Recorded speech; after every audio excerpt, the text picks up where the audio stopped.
Hello everyone, இன்றைக்கும் உங்களை பார்ப்பது எனக்கு மிகுந்த சந்தோஷம். இன்றைக்கி நம்ம பார்க்க போகிற வாக்குத்தத்த வசனம் ரோமர் 8:1 இருக்குது. அது என்னென்னு பார்ப்போமா?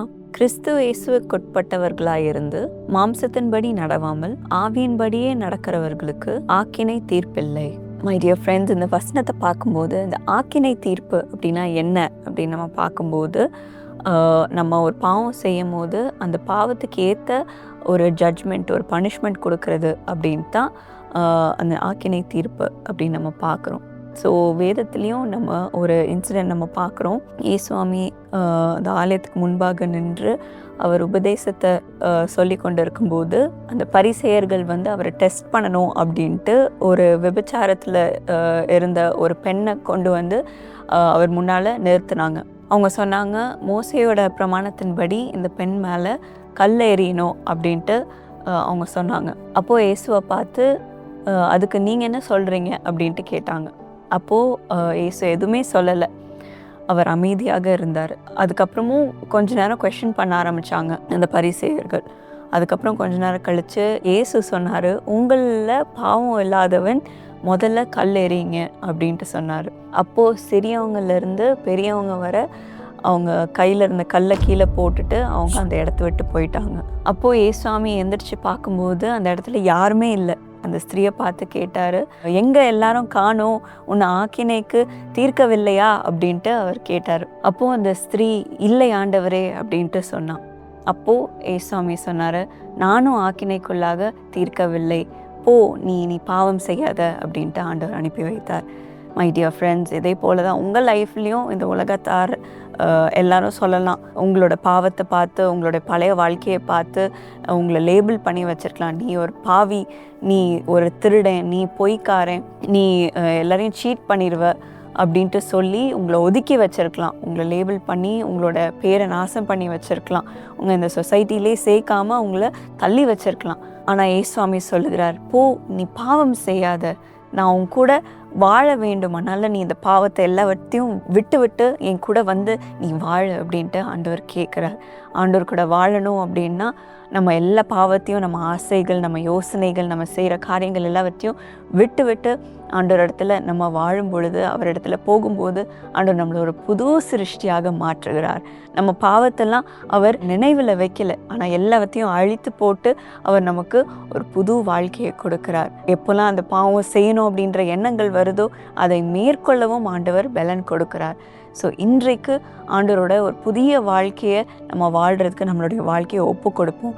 ஆண்டவர் நம்மளை அவருடைய பிள்ளையாக அழைக்கிறார். ஒரு பாவியாக அழைக்கலை, ஆனால் அவருடைய பிள்ளையாக அழைக்கிறார். இன்றைக்கும் அவரோட ஒரு உறவை வைக்க வேண்டும் என்று இந்த பரிசுத்தமான வாழ்க்கைக்கு ஆண்டவர் உங்களை அழைக்கிறார்.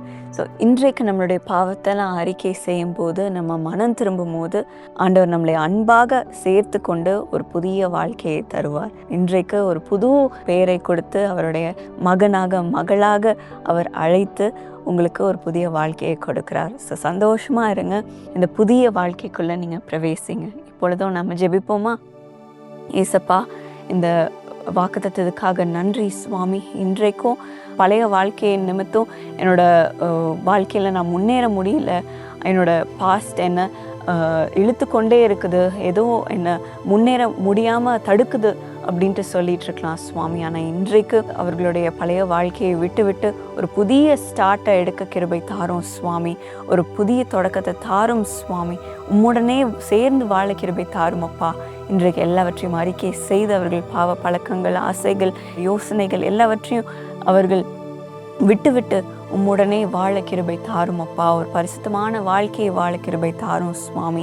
எப்போல்லாம் அந்த சோதனைகள் வருதோ அதை மேற்கொள்ள நீர் பலனை தாரும் சுவாமி. உம்முடைய ஆவியானவரால் ஒவ்வொருவரையும் நிரப்பும் அப்பா. அவர்களுக்கு இந்த புதிய துவக்கத்தை தாரும் சுவாமி. இன்றைக்கு உடனே சேர்ந்து ஒரு உறவை வைத்து கொள்ள கிருபை தாரும் அப்பா. இந்த பாவத்தை இனிமேல் செய்யாமல் இருக்கிறதுக்கு பலனை தாரும் சுவாமி. ஒரு புதிய ஸ்டார்ட்டை கொடுத்ததுக்காக ஸ்தோத்திரம் அப்பா. இன்றைக்கு உம்முடனே சேர்ந்து வாழ கிருபை தாரும் அப்பா. எல்லா விதமான ஆசீர்வாதங்களும் அவர்களை தொடரட்டும் அப்பா. யாருக்கெல்லாம் அந்த குற்ற உணர்வு இருக்குதோ இன்றைக்கு நீர் அதை எடுத்து போட்டு உம்முடைய அன்பால் நிரப்பும் சுவாமி. நீர் அவர்களை அரவணையும் அப்பா. இன்றைக்கு அவர்கள் கூடவே இரும். இயேசு நாமத்தில் ஜெபிக்கிறேன். ஆமென். God bless you. My dear friends, இந்த வீடியோ உங்களுக்கு ஒரு ஆசீர்வாதமாக இருந்துச்சுன்னா உங்கள் ஃப்ரெண்ட்ஸ்டையும் ஷேர் பண்ணுங்கள். அது அவங்களுக்கும் ஒரு ஆசீர்வாதமாக இருக்கும். அது மட்டும் இல்லாமல் இந்த வீடியோ மூலமாக உங்களுக்கு ஒரு ஆசீர்வாதம் பெற்றுக்கொண்டிருக்கிறீங்க, ஒரு மிரக்கல் பெற்றுக்கொண்டிருக்கிறீங்க அப்படின்னா எங்களுக்கு உங்களோட டெஸ்டிமனி இந்த இமெயிலுக்கு நீங்கள் அனுப்பலாம், testimony@jesuscalls.org. அண்ட் உங்களுடைய சாட்சியை கேட்க நாங்கள் ஆவலாக இருக்கோம். So may God bless you. எனக்கு அருமையானவர்களே, பெதஸ்தா ஜெப மையம் கோயம்புத்தூரில் காருண்யா நகர் வளாகத்திலே செயல்பட்டு வருகிறது. அங்கு ஜூலை 11 சனிக்கிழமை, இந்த முறை சனிக்கிழமை மதியம் 2 மணிக்கு விசேஷித்த கூட்டம் நடைபெறப் போகிறது. அதில் நானும் சாமியல் தினகரனும் பங்கேற்க போகிறோம்.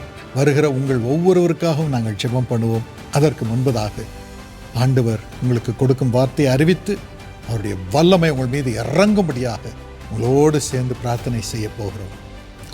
குடும்பமாக வாருங்கள். உங்கள் சிநேகிதிகள் எல்லாருக்கும் சொல்லுங்கள். அனைவரும் வாருங்கள். இயேசு அங்கே உலாவுவார். 2022 இங்கே பெதஸ்தா ப்ரேயர் பண்ணிட்டு போனோம். அப்போ நான் கடவுள் நம்பிக்கையோடு வந்தேன். எங்களுக்கு ஒரு குழந்தை கிடைக்கும்னு நினச்சேன். அதே மாதிரி அந்த வருஷம் கடைசியிலேயே நான் கர்ப்பம் தரித்தேன். 7 வருஷத்துக்கு பிறகு கர்த்தர் இந்த குழந்தையை கொடுத்திருக்கிறார். 2 பேர் 3 பேர் கூடினால் என் நாமத்தினாலே அங்கே இருப்பேன் என்று சொன்ன இயேசு தெய்வம் வருவார். உங்கள் நோய்களை அவர் நீக்குவார், பாரங்களை நீக்குவார், சண்டை சச்சரவுகளை நீக்குவார், பிசாசின் போராட்டங்களை நீக்குவார், தேவைகளை சந்திப்பார் என்று நான் நம்புகிறேன். அவர் சொன்னபடியே இதை செய்வார்.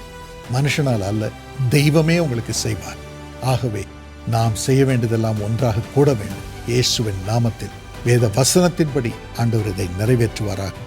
வாருங்கள், பாக்கியம் பெறுங்கள், நிறைவான பலனோடு திரும்பிச் செல்லுங்கள். காருண்யா நகர் வந்து செல்ல கோவை ரயில் நிலையம் மற்றும் காந்திபுரம் டவுன்ஹால் போன்ற பேருந்து நிலையங்களில் இருந்து சிறப்பு பேருந்து வசதிகள் செய்யப்பட்டுள்ளது. ஜூலை 11 2வது சனிக்கிழமை. மறந்துவிடாதீர்கள், ஞாயிறு அல்ல, 2வது சனிக்கிழமை. யாவரும் குடும்பத்துடன் வாருங்கள்.